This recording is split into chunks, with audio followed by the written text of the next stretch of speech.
Do século passado, há inúmeros casos de pessoas desaparecidas que transcenderam os limites da tragédia individual para se tornarem mistérios duradouros, que não apenas deixaram famílias em busca de respostas, mas continuam desafiando os melhores investigadores. Número 10. Foi em 1988 que Dominique Arduin, uma mulher cujas raízes vêm de Paris, França, decidiu se mudar para a Finlândia. Ela trabalhou como guia na Lapônia finlandesa e manteve dupla cidadania. Segundo sua biografia, ela teve uma vida e tanto. Ela cresceu nos Alpes após ficar órfã muito jovem. Ela teria sido diagnosticada com câncer, mas se recuperou. Só bem depois se descobriu que essa breve história era inventada. Apesar de ter inventado seu passado, Dominique continuou reverenciada, agarrada a um objetivo do qual não desistiu, e esse objetivo acabou servindo de pano de fundo para seu estranho desaparecimento, ainda sem solução. Dominique queria ser a primeira mulher a alcançar sozinha o Polo Norte geográfico esquiando. Em 2001, ela partiu nessa missão e naquela primavera chegou ao Polo Norte magnético. Em 2003, ela partiu para o Polo Norte geográfico, mas não conseguiu atravessar o terreno implacável. Ela foi resgatada da paisagem nevada, mas alguns de seus dedos dos pés precisaram ser amputados devido à queimadura de frio. Mas Dominique não se deixou abater e em março de 2004, aos 43 anos de idade, partiu para sua segunda tentativa de ser a primeira mulher a esquiar sozinha até o Polo Norte. Sua base era no norte da Finlândia, onde seu amigo Tuomo Jantinen era diretor executivo da Associação Finlandesa de Atividades ao Ar Livre. No dia 5 de março, Dominique partiu do Cabo Arktyskesk, na Sibéria, rumo ao Polo Norte geográfico, aventurando-se pela calota de gelo.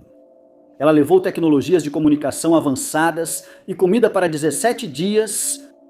Para chegar ao destino, ela enfrentaria terrenos acidentados, neve, frio intenso e remar entre blocos de gelo. No dia seguinte, ao início da viagem, ela perdeu contato de repente com a base. A ausência de comunicação levou a um rápido esforço de busca e resgate, com o helicóptero sobrevoando em busca de sinais dela. Apesar de não encontrarem Dominique, a equipe de resgate localizou Frederick Shimard Beded, que havia sumido um dia antes em outra missão. Nos dias seguintes, as equipes voltaram à rota que achavam que Dominique seguiu, mas não acharam nada. As buscas seriam encerradas até o fim do mês. Após seu desaparecimento, amigos e colegas descobriram que sua história sobre os Alpes era falsa e localizaram sua irmã e seu tio.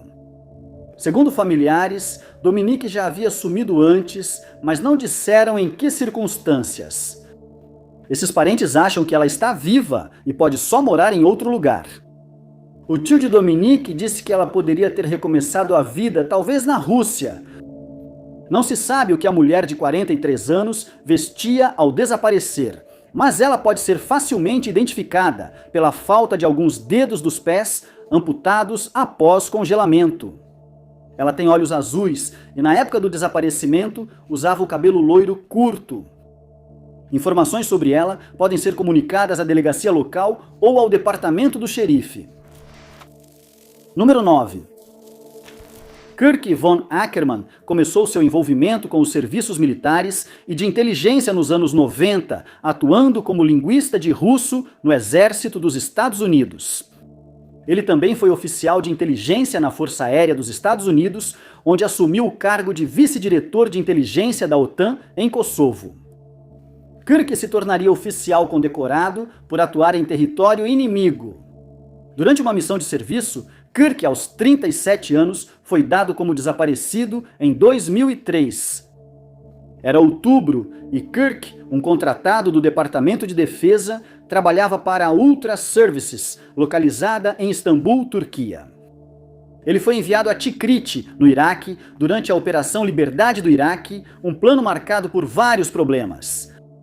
Alguns dos problemas presentes nesse projeto incluíam interferência política, expectativas irreais e uma séria falta de efetivo militar. Kirk está listado como desaparecido em 9 de outubro de 2003, que é quando seu veículo foi encontrado abandonado na estrada entre Kirkuk e Tikrit. Momentos antes da descoberta do carro, Kirk havia feito uma ligação para seu colega, Ryan Menelik, e explicou que seu pneu estava furado e ele precisava de um macaco. Quando chegaram ao local para ajudá-lo, Kirk não estava em lugar nenhum. No carro abandonado estavam seus equipamentos, como telefone via satélite, computador, uma pasta e $40 mil em dinheiro deixados sem vigilância.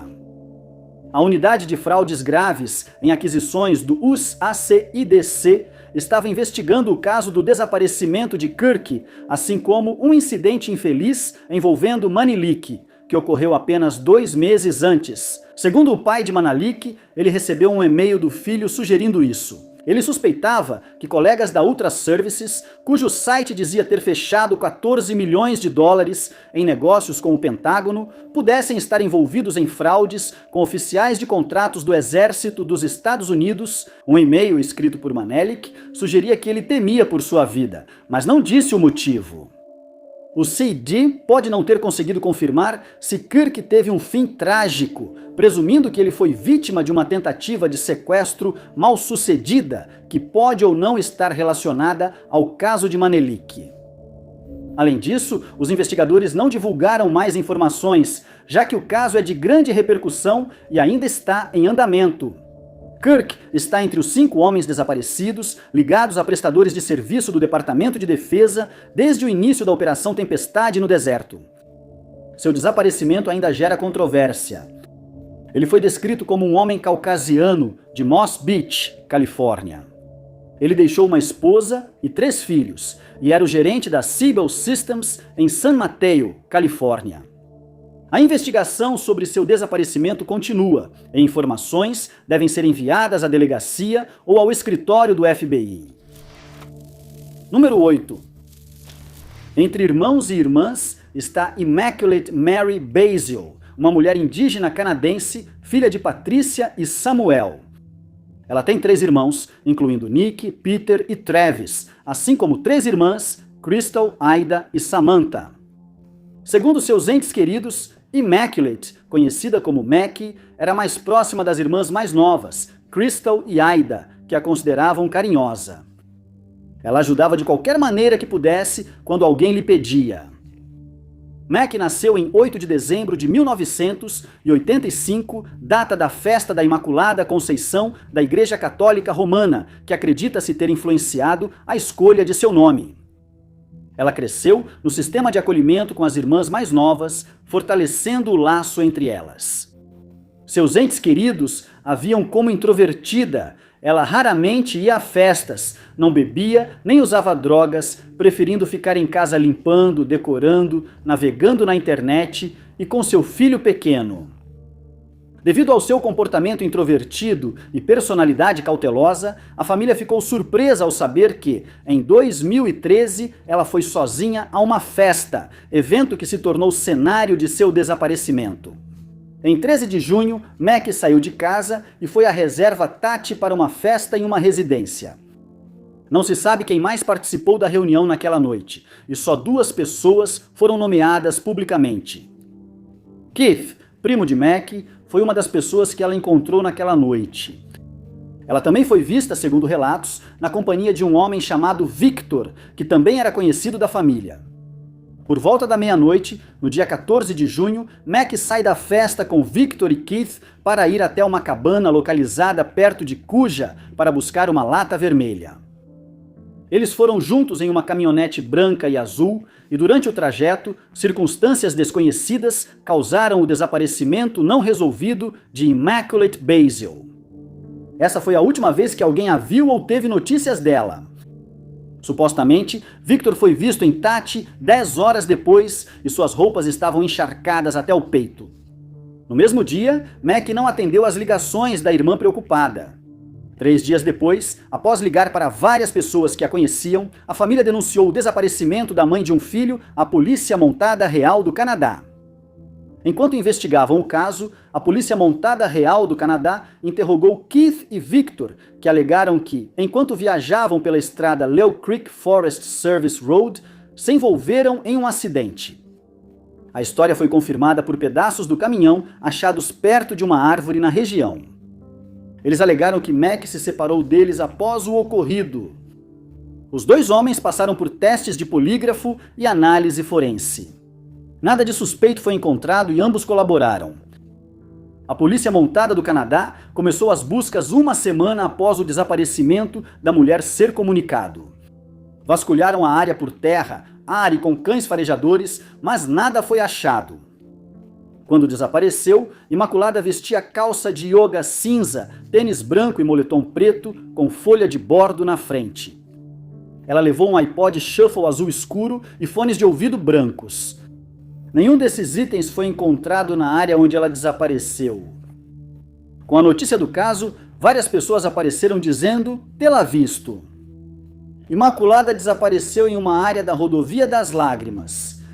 O caso dela ocorreu após o sumiço de sua prima, Bonnie Marie Joseph, que desapareceu da mesma forma anos antes. Imaculada é descrita como tendo cabelo preto, de comprimento médio e olhos castanhos. Ela mede 1,65 m de altura e pesa cerca de 57 quilos.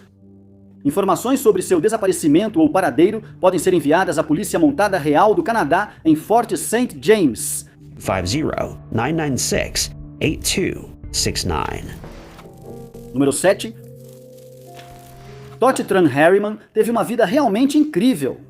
Suas raízes estavam ligadas ao Vietnã, onde ela nasceu em fevereiro de 1944.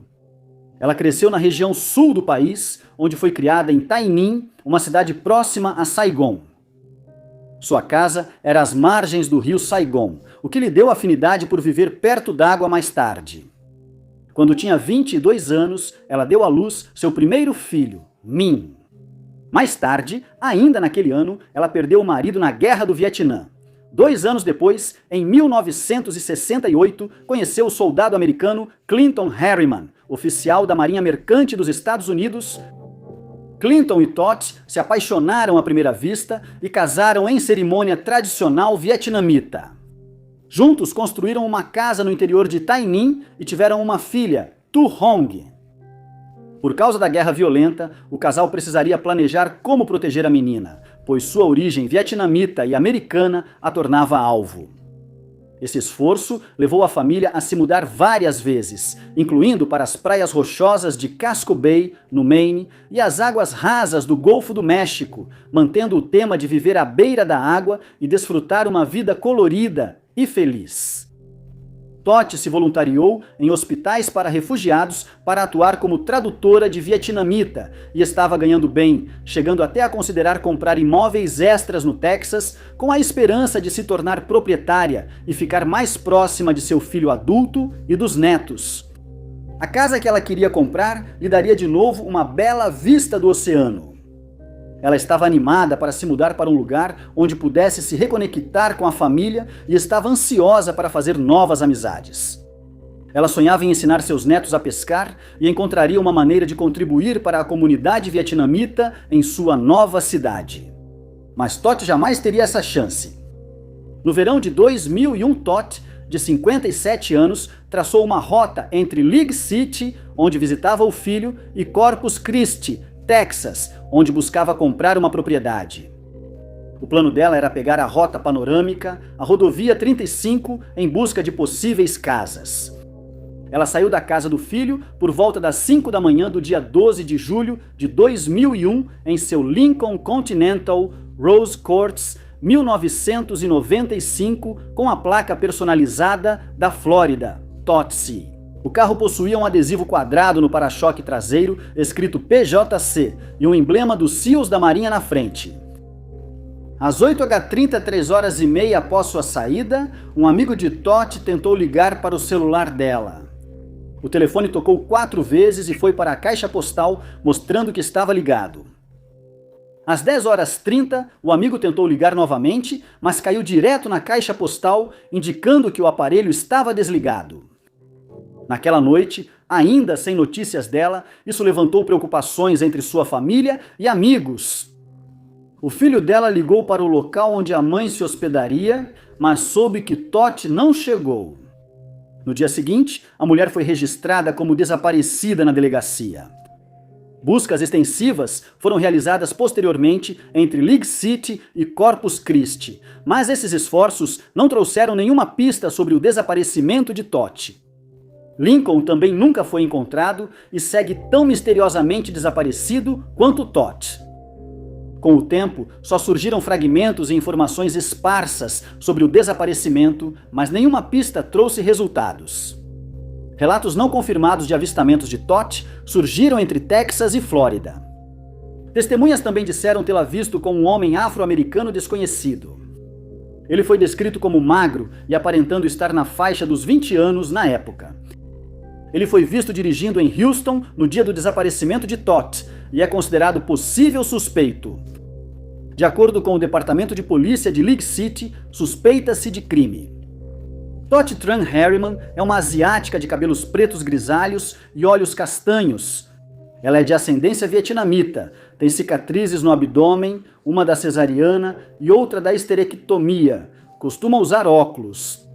No momento do seu desaparecimento, ela usava 7 pulseiras de ouro no pulso esquerdo, um colar com pingente de diamante, camisa, shorts e sandálias.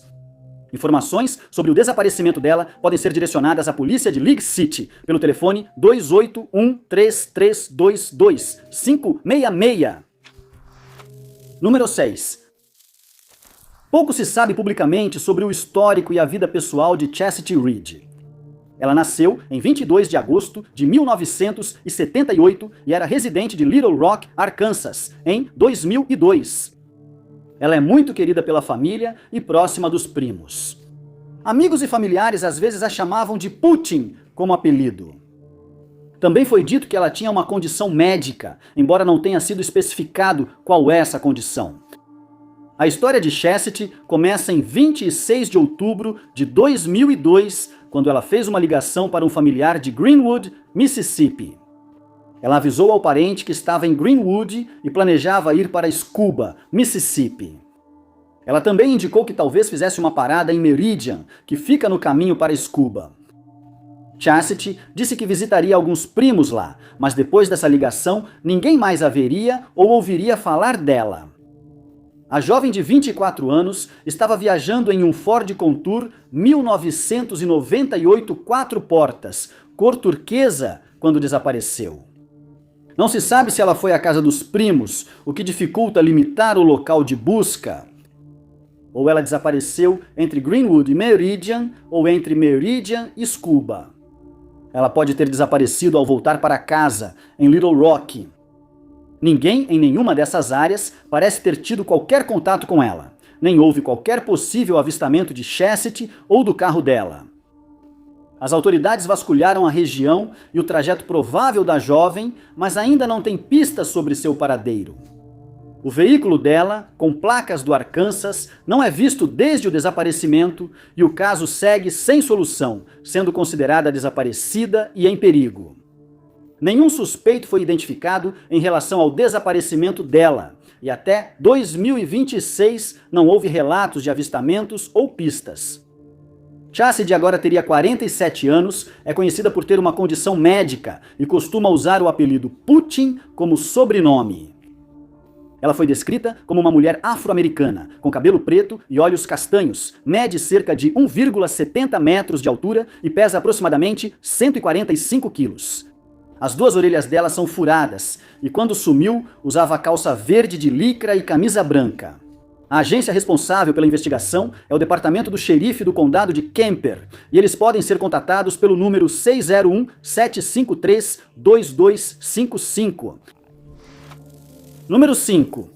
Hatis Trubachoglu nasceu na Turquia em 1977 e se mudou para o Canadá com sua família em 1993. Ela se casou jovem, mas esse casamento logo terminou. Ela se casou novamente alguns anos depois, mas isso também não durou. Mesmo com relacionamentos fracassados, ela continuou buscando o amor. Em 2008, em uma festa de Natal, ela se apaixonou por Risa Chosa, de 29 anos, que conheceu naquele dia. Eles logo iniciaram um romance e nos meses seguintes, Hatis fez várias viagens a Nova York, onde Risa morava. Quando o casal ficou noivo, descobriu-se que Risa era casada com Winsome Angela Pérez, uma americana, mas Hattis soube que elas estavam se divorciando. Não está claro se isso é verdade. Seria no ano seguinte, em 2009, que a jovem de 32 anos desapareceria enquanto ia para Nova York visitar seu namorado de longa distância, que era originalmente da Turquia. Hattis deixou a casa da família em Toronto em 13 de junho para se encontrar com Risa e passar vários dias juntos. Ela foi vista pela última vez em seu Toyota Corolla marrom 2007, passando pelo cruzamento da Bloor Street West com a Lansdowne Avenue, em Toronto. Ela não voltou ao Canadá, nem foi vista ou ouvida depois disso. Vários dias após sua partida, em 21 de junho, um veículo abandonado foi encontrado no Aeroporto Internacional John F. Kennedy, em Nova York. O carro era um Toyota Corolla com placa de Ontário. Pertencia à mulher desaparecida e, após o registro, as autoridades iniciaram imediatamente a investigação. Eles checaram contas bancárias, registros do celular e Facebook, nenhum deles com atividade desde o desaparecimento dela. Descobriu-se também que uma passagem para a Turquia foi comprada em seu nome no dia em que seu carro foi achado no aeroporto. A mulher desaparecida não embarcou nesse voo nem em outro e não há registro de sua entrada na Turquia. Risa, imigrante turca e soldadora em uma fábrica de aço em Long Island, deixou os Estados Unidos logo após seu desaparecimento em 30 de julho. Ele viajava ao país natal com passagem só de ida. Sua esposa Angela desapareceu na mesma época.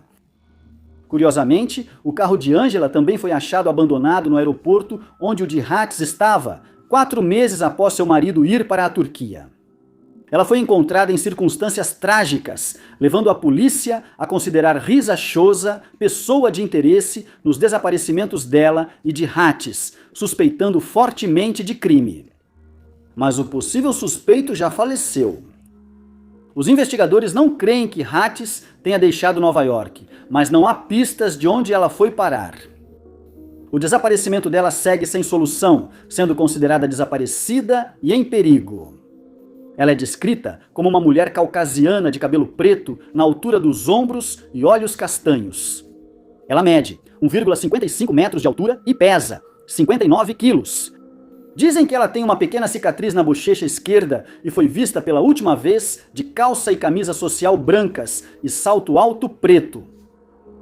Informações sobre o desaparecimento de Hattis podem ser direcionadas à unidade de pessoas desaparecidas da Polícia de Toronto pelo telefone 4168087111. Dicas também podem ser compartilhadas online em 222tips.com ou na página do Facebook do Serviço de Polícia de Toronto. Número 4. Pobre Suá. O caso dela é um dos muitos desaparecimentos que infelizmente carecem de informações, levando o caso a um impasse e obrigando os investigadores a contar só com a ajuda do público, que depende das informações recebidas. O caso de Pur traz apenas informações básicas. Não se sabe muito sobre seu histórico, criação, origens ou vida pessoal. O público recebeu uma descrição da aparência da mulher desaparecida e uma linha do tempo dos eventos que antecederam seu desaparecimento. A falta de informações não muda que ela é uma pessoa desaparecida, cujo caso merece ser conhecido. Foi em 12 de março de 2002 que Pur, que tinha 22 anos na época, foi vista pela última vez em Minneapolis, Minnesota. Não se sabe ao certo por que ela estava naquela área ou se morava ali, mas foi desse local que desapareceu e nunca mais foi vista ou ouvida. Uma semana depois de ela ter sido dada como desaparecida, seu veículo sem descrição foi encontrado abandonado. Não informaram onde ou como o veículo foi achado, e a mulher desaparecida não estava no local nem perto dele. A localização do veículo marca o fim da linha do tempo do caso Pur, com o Departamento de Polícia de Brooklyn Center ainda investigando e contando apenas com pistas. Os investigadores não podem afirmar com certeza o que ela vestia quando desapareceu, mas, atualmente, ela teria 46 anos e está desaparecida há 24 anos. Ela foi descrita como mulher asiática, de cabelo preto e olhos castanhos no desaparecimento. Ela tinha entre 1,45 metros e 1,50 metros de altura. Pesava entre 50 e 54 quilos. E segundo relatos, tinha uma tatuagem de delineador azul nas pálpebras inferiores. O cabelo dela era um pouco mais longo que os ombros na época. Informações sobre seu desaparecimento e paradeiro podem ser enviadas ao Departamento de Polícia de Brooklyn Center pelo telefone 76-356-93333. Número 3. Amante da natureza, caminhante experiente, major-general aposentado da Força Aérea. Esses títulos resumem a vida de William Neal McCaslin, engenheiro astronáutico e ex-comandante do Laboratório de Pesquisas da Força Aérea. Durante sua carreira militar, William foi designado para o Pentágono em 2007, onde dirigiu a seção de aquisição espacial no escritório subordinado ao secretário da Força Aérea. Em 2009, ele foi promovido a diretor de programas especiais no Escritório de Aquisição, Tecnologia e Logística do Departamento de Defesa. Nessa posição, ele tinha total acesso às informações mais sensíveis dos Estados Unidos, incluindo conhecimentos, programas e capacidades não reveladas. Por seus serviços, William recebeu várias condecorações, como Estrela de Serviço de Bronze, vários cachos de folhas de carvalho, fita de atirador de elite com armas leves e prêmio conjunto por mérito de unidade. Após a carreira militar, William tornou-se diretor de tecnologia na Applied Technology Associates. Seu local de trabalho fica em Albuquerque, Novo México, onde ele também reside. William desapareceu no início deste ano e é um dos 11 cientistas que desapareceram inexplicavelmente desde meados de 2024. Essas figuras desaparecidas têm autorizações de segurança de alto nível, o que torna seus sumiços especialmente preocupantes. De acordo com relatos oficiais, o homem de 68 anos saiu de sua casa em Albuquerque na manhã de 27 de fevereiro de 2026, deixando para trás vários de seus pertences pessoais, incluindo seus óculos de grau, dispositivos vestíveis e seu celular. Ele não foi visto ou ouvido desde então. No mesmo dia, o departamento do xerife do condado de Bernalillo, Novo México, emitiu um Silver Alert para William. Relatórios apontam que não se sabe para onde ele foi, nem o que vestia ao sair. Ao revistar a casa, os investigadores notaram a falta de alguns itens, como botas de caminhada, mochila vermelha, carteira, revólver calibre .38 e seu coldre de couro. Uma busca foi iniciada na área, e os penhascos e cânions ao redor da casa dele foram vasculhados por helicópteros com câmeras infravermelhas. As equipes lhe sobrevoaram a área à noite, esperando que sua tecnologia detectasse uma assinatura térmica. Porém, o calor da primavera tornou o terreno desfavorável para eles. A montanha estava tão iluminada que era difícil distinguir o calor das rochas do calor de uma pessoa. Mesmo com os esforços, nada de William foi achado. 8 dias depois, investigadores acharam um moletom cinza da Força Aérea dos Estados Unidos perto da casa de onde William teria sumido, mas a família ainda não confirmou se era dele.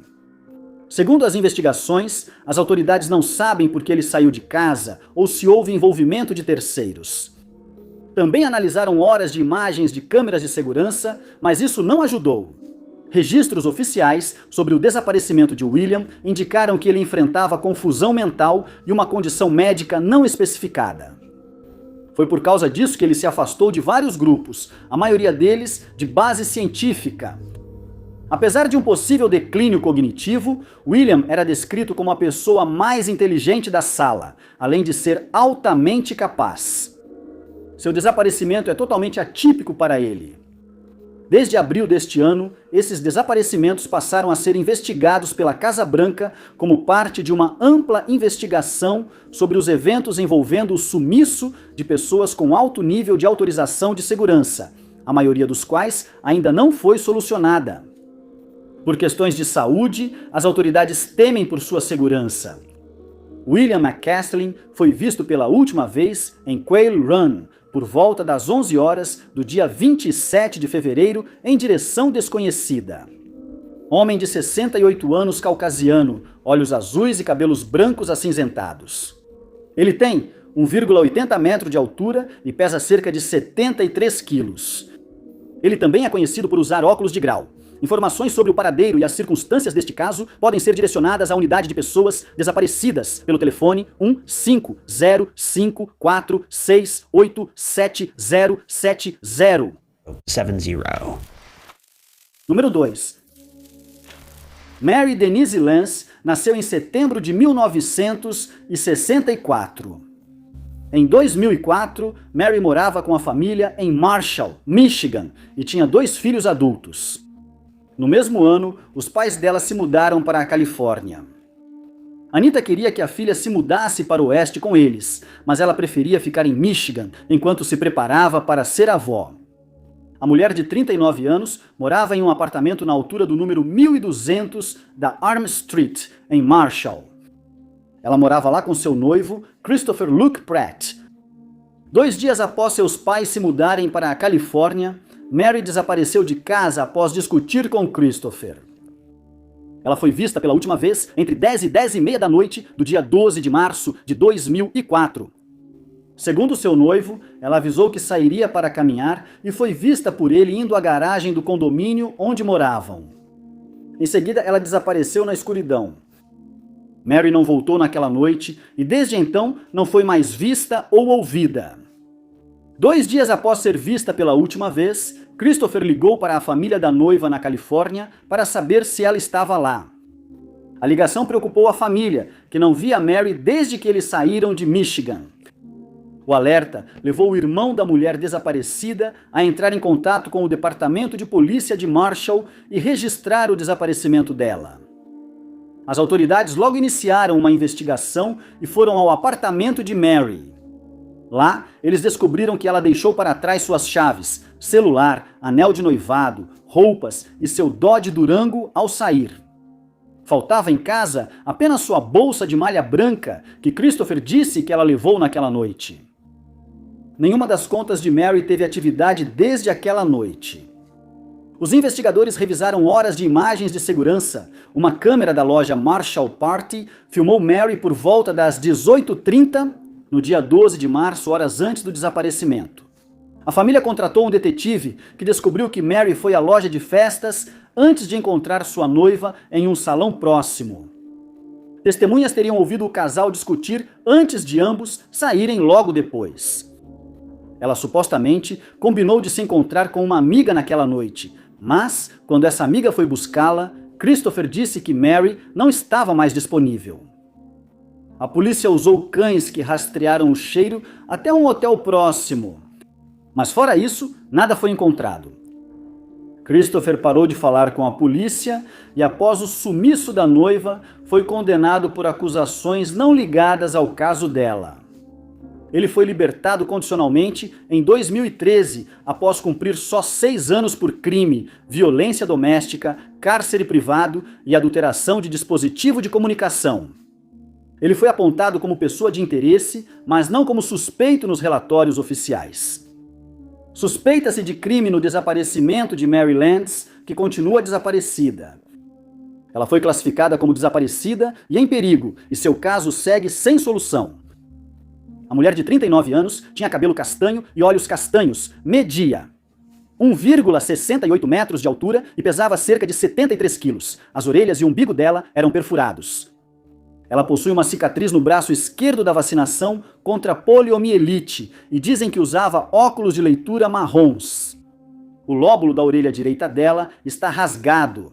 Segundo relatos, foi vista pela última vez com blusa azul de uniforme hospitalar estampada com ursinho ou Bob Esponja, calça azul escura de uniforme, tênis sem cadarço, jaqueta marrom e bolsa branca de tela.